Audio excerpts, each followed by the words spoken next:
Hello and welcome to this episode of Money Paathshaala. Joining me today is a financial services veteran with more than 2 decades of experience who has started out on something very fascinating. It is actually a rental lease guarantee product, which is something very popular, as he told me when I met him earlier, globally. But is still finding its feet here in India, or probably has just begun to even be heard of. Vikas Khandelwal joins me, who's the CEO of Eqaro Guarantees. That's the venture. Thanks very much, Vikas.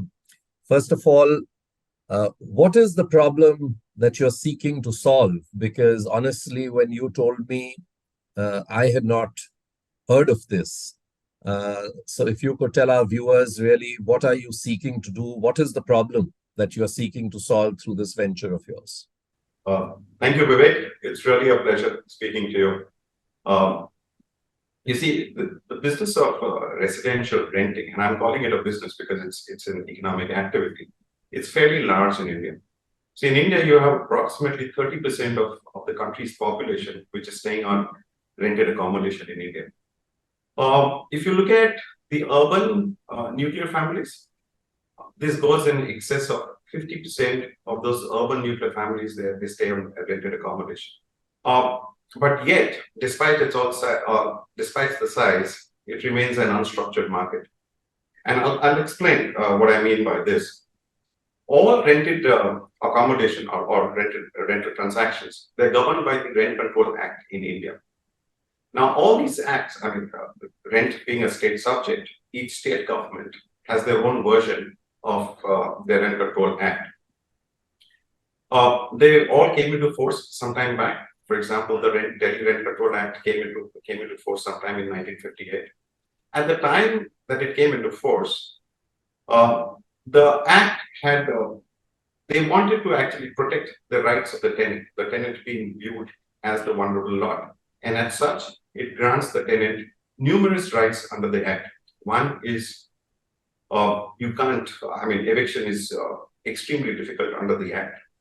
Second thing is, by virtue of the rental agreement, the tenant also gets access rights to the property. He gets hereditary rights. The landlord finds it extremely difficult to charge rent in line with the market, in terms of market-linked rent. So the landlords today view it as being extremely biased towards tenant, and as such are wary that that the act may not be able to protect their rights. The Model Tenancy Act, which came into force, which was passed by the Parliament some time back, maybe a couple of years back, has not been implemented by most of the state governments in India. Having said that, the landlords today do not trust the state machinery to protect their rights. So, on one hand, and litigation actually can be extremely long, drawn out, and expensive. So that's on one hand, that they don't find access to regulatory recourse. The landlords don't find access to regulatory recourse with them. On the other hand, the landlords have no tools at their disposal to accurately assess the credibility of the tenants. So, for example, if you look at the process of tenancy in India today, the landlord meets with the tenant only a couple of times, accompanied by the broker. And it's during this couple of brief meetings that he has to decide whether he wants to let out his property to the tenant. And mind you, in India's context, the landlord has usually, it's most of the time that the landlord has invested his life saving into the property. Now, the real answer, the real answer that he looks for, the real information that he looks for at these meetings with the tenant is what's the background of the tenant. Has he defaulted with any of his tenancy obligations in the past? Has he been part of a eviction process? Is he included in the crime data? Is he included in a fraud data in the country? But he has no tools. So on one hand, he doesn't have access to regulatory recourse, and on the other hand, he has no means of finding the credibility or assessing the credibility of the tenant. So that's the problem that we are looking at solving. And in our opinion, rental bonds brings structure to the overall rental transaction, the residential rental transactions in the country. So that's what we're looking at doing in India. So when you say rental bond or rental, guarantee, what does it entail? What does it ensure, and what does it cover? So it's a very comprehensive, way of assessing the credibility of the tenant. I mean, so we look at the rental bond ensures that the landlord gets access to good, credit verified, and an assessed tenant.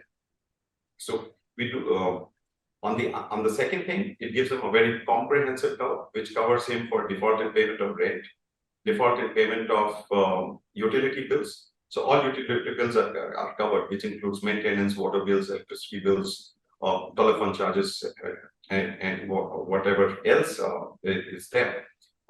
If the tenant has signed on for a lock-in period, or if he's committed to staying for a minimum period of time in the property, then it covers the landlord for breach of lock-in period as well as damages to the property. So it's a very comprehensive cover, and it also gives the landlord the ability to structure the guarantee according to his requirements. So, for example, I mean, he could either take a 2 months of rentals as guarantee, or he could even go up to as high as 6 to 8 months of rentals as guarantee.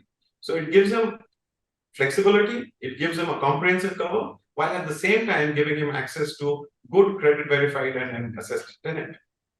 And who bears the premium for this cover, which the landlord benefits from? So the tenant in this case, the tenant saves on the security deposit because the rental bond actually replaces the security deposit that's given to the landlord. So since he saves on the security deposit and the guarantee is extended to the landlord on his behalf, it is the tenant who pays for the guarantees that is submitted with the landlord. And it's actually very simple. The tenant saves on his security deposit. He can park that money with the bank in a fixed deposit. He would get in excess of 6 to 7% per annum on his fixed deposit, and that's the fee that we charge the tenant, which is 6% per annum on the amount of the guarantee. So as such, for him, it's a cash neutral transaction. And again, the security deposit could vary from city to city, isn't it? I mean, there are certain cities where it could be 2 months. Some cities would take probably the full year, 11 months upfront. So how does that work? Does it benefit the tenant? What is in it for the tenant, actually, since the tenant is paying the 6%, as you said, of the overall rental? You've explained the benefits for a landlord, immense benefits. But what about the tenant? Why would the tenant want to pay the 6%? For the tenant, we believe that this is a no-brainer, actually. He saves on the security deposit.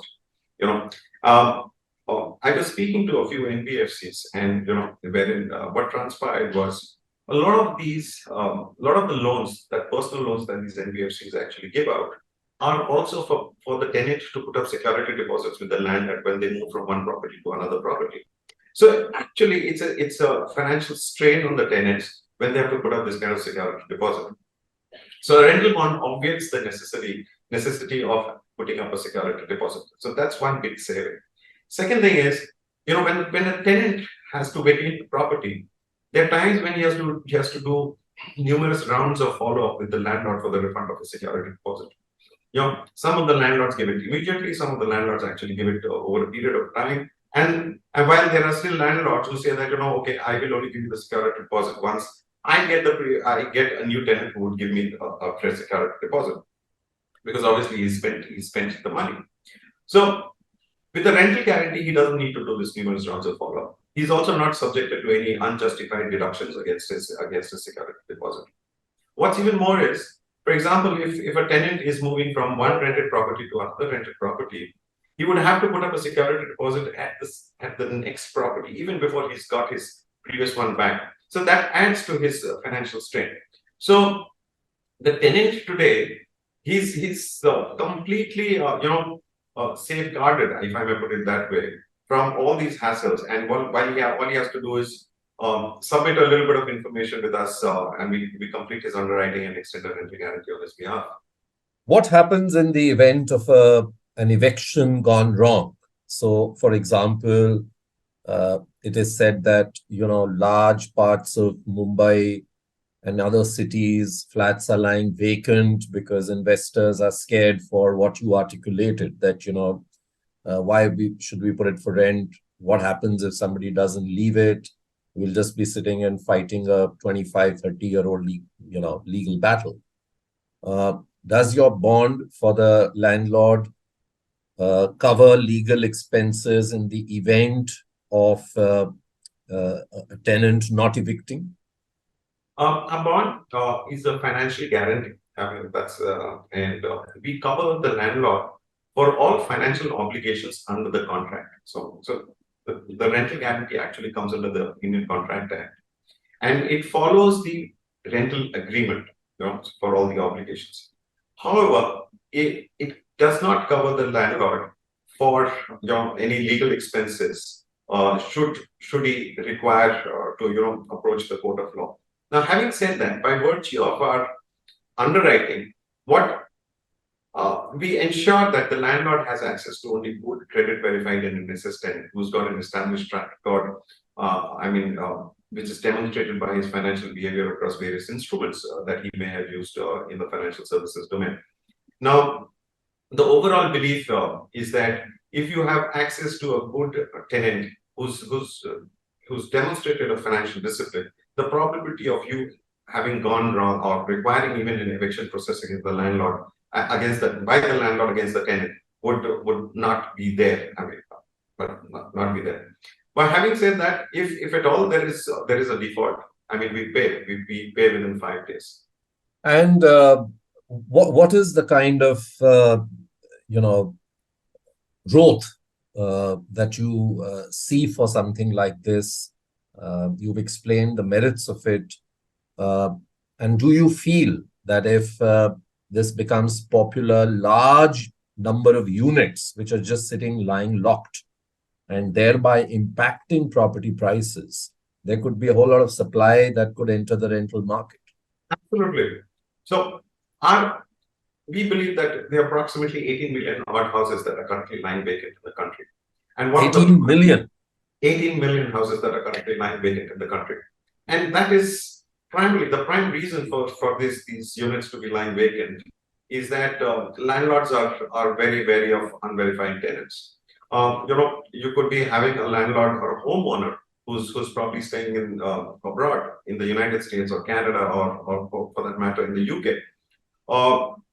It's a huge hassle for him to look at even manage his property, or for that matter, look for a tenant. And then once he gets stuck with the wrong kind of a tenant, there's this long drawn out legal battle that he has to wage to get his property back. And all this time, the tenant continues to enjoy the property, and while at the same time not even paying rent. Because the moment the litigation starts under the Rent Control Act, even if the tenant was paying rent, he has to deposit the rent in the rent control court.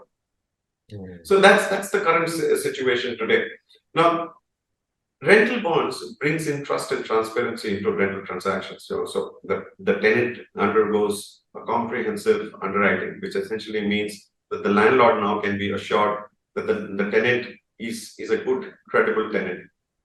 And as such, the moment he's assured of this trust and transparency to the transaction, I believe that a lot of these properties which are currently lying vacant in the country would come into the rental market and then become economically productive for their owners.